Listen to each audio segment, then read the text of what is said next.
Olá Brasil, eu sou o André Acarini e hoje é quarta-feira, 23 de junho de 2021. No Jornal da CUT de hoje você confere os seguintes assuntos. Taxa de transmissão do coronavírus sobe de 1,7 para 1,13, ou seja, cada 100 infectados contaminam 113 pessoas. Privatização da Eletrobras. Especialista no tema fala sobre a aprovação da medida provisória que abre caminho para a desestatização. E ainda, mês do orgulho. Acordos coletivos têm cláusulas de direitos para a população LGBTQIA+.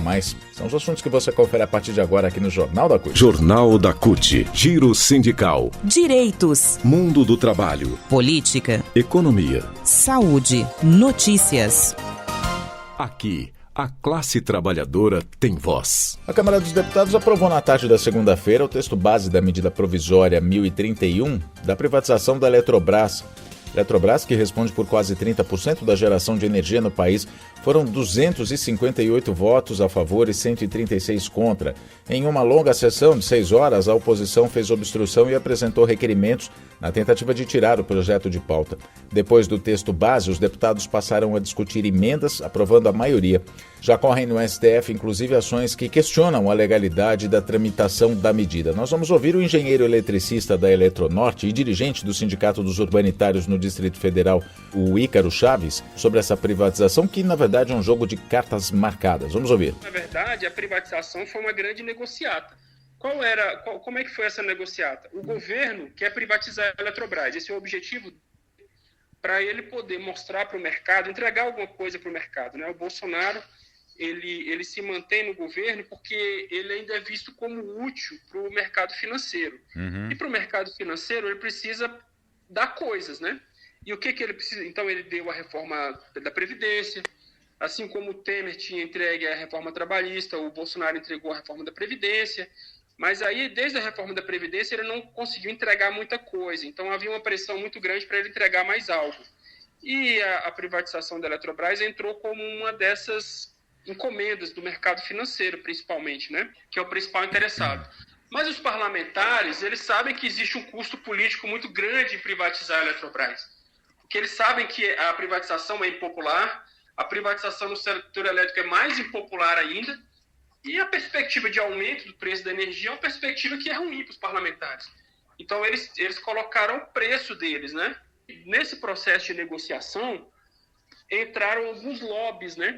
Então, alguns lobbies entraram na negociação para poder aproveitar a privatização da Eletrobras. E aí colocaram muita grana para os parlamentares, tanto na forma de emendas, quanto na forma de que eles acham que, alguns parlamentares acham que isso vai favorecê-los nas suas bases. Mas, efetivamente, ali certamente rolou grana, né, de lobista, grana mesmo, grana viva. Então, aí que entrou muito forte o lobby do gás, né? O lobby das térmicas, o lobby das PCHs também entrou, mas entraram esses lobbies. Então, houve uma somatória de fatores que era do governo, que compra os parlamentares com emendas do orçamento secreto, né? E dos lobistas, que compram os parlamentares com grana, né? A gente ouve muita gente, muitos especialistas falando sobre a privatização da Eletrobras. Ela significa aumento de preço na conta de energia elétrica. O projeto ele tem vários aspectos dele que vão levar ao encarecimento. São vários. O primeiro problema, que é o problema original da MP, é o processo da descotização. A Eletrobras possui algumas usinas hidrelétricas antigas. Essas usinas já foram pagas pelo consumidor ao longo de décadas. O consumidor pagou para construir essa usina, porque o caro de uma usina hidrelétrica não é operar e manter a usina, porque ela não usa combustível, ela usa água. E a mesma água que entra na turbina sai, então ela não gasta água, né? A água só passa por ali e gira a turbina, então você não tem gasto. Não é como uma usina a diesel, que você tem que comprar o diesel, a gás, não é assim, é a água passando, né? Então, quando a usina já está antiga, já foi paga, então houve ali no governo Dilma um processo de redução da tarifa por conta da redução da tarifa dessas usinas. Então, essas usinas antigas da Eletrobras, elas cobram, em média, R$ 61,00 o megawatt-hora. E, pelo projeto da ANP, a Eletrobras privatizada vai poder pegar essas usinas e vender no Mercado Livre. Vender no Mercado Livre como se fosse uma usina nova. Que hoje eu posso colocar aí hoje girando pelo menos entre 250 e 300 reais o megawatt-hora.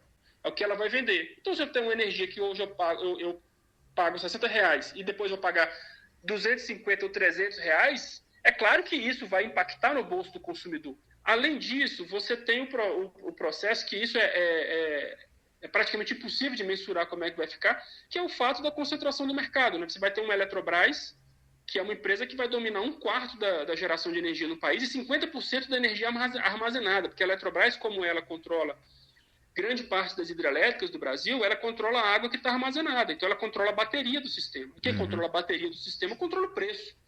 Então isso, a Eletrobras ela vai ser capaz de ditar o preço. Então o brasileiro vai ficar na mão de uma empresa privada, controlada por estrangeiros.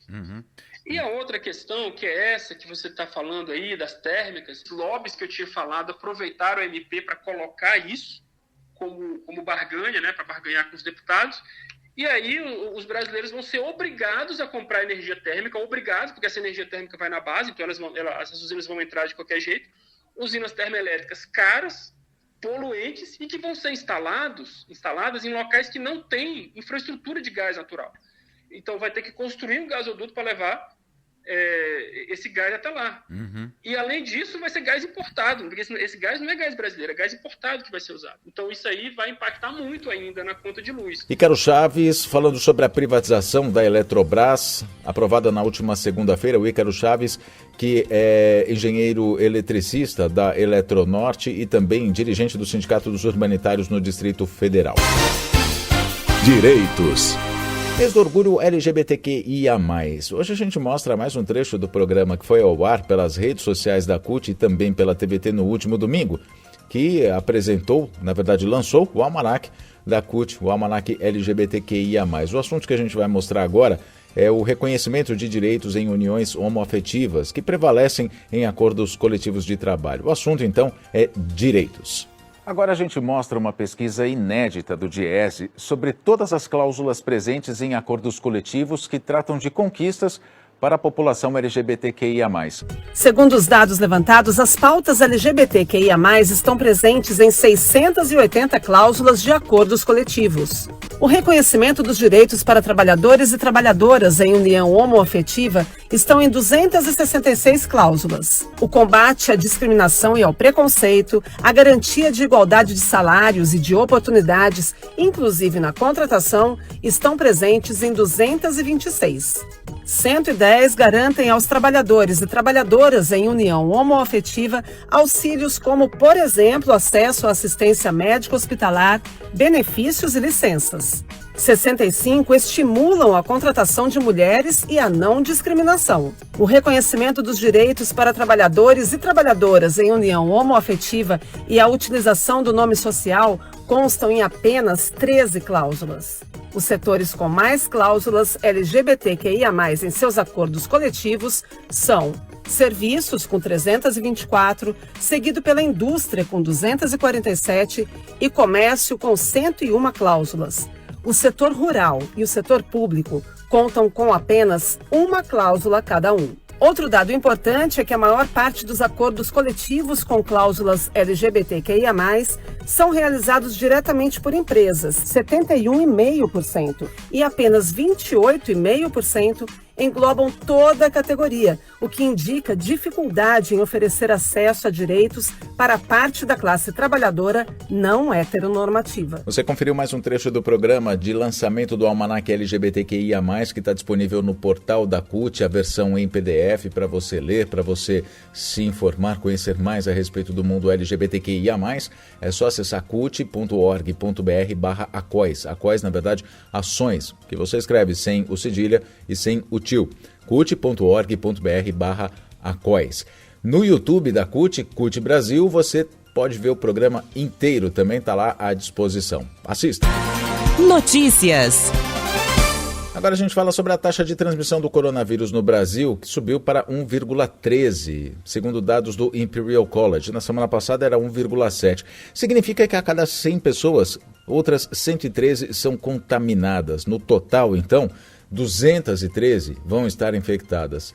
A taxa tem que ser menor que 1 para a pandemia ser considerada controlada. Na Copa América, dos 15.235 testes para detectar a infecção pelo novo coronavírus, feitos pela CONMEBOL, a Confederação Sul-Americana de Futebol, e também pelo Ministério da Saúde, desse total, 140 tiveram resultados positivos. O relatório divulgado pela CONMEBOL na segunda-feira não especifica quantos jogadores ou técnicos contraíram a Covid-19, mas afirma que a maioria é formada por trabalhadores, membros de delegações e pessoal terceirizado. Jogadores da Venezuela, Colômbia, Chile e Bolívia também se contaminaram. De acordo com a Confederação, que comemorou o que considera um baixo percentual de infectados, os resultados positivos para a Covid-19, doença provocada pelo coronavírus, representam 0,9% dos testes aplicados.